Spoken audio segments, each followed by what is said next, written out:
እቶም ኩሉ ግዜ ከይተሓለሉ ዝሰርሑን ዝጎዩን ንሳቶም እዮም ዝዕወቱ ሓንቲ ዓባይ ዛንታ ኣላ ናይ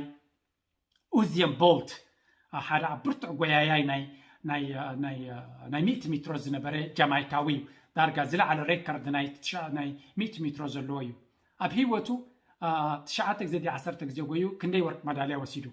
ጠቕላላ ዝጎየዮ ግዜ ክንደይ ፈሊጥኩም ኣለኹም 2 ደቂቕ ኣብዘን 2 ደቂቕ ግን 10 ዓመት ተዳልየ ኢልካ ነዘን 2 ደቂቕ ንኽጎይ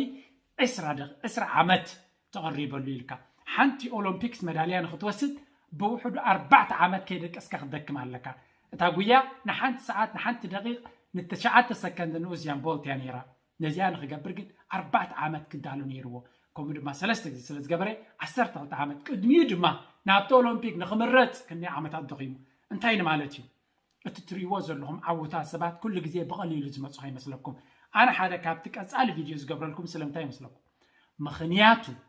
ቀፃሊ ብምግባረይ ንስኻትኩም ናብቲ ዝጀመርኩሞ ድማ ቀፃሊ ንኽትገብሩ እውን ስለ ዝደልየ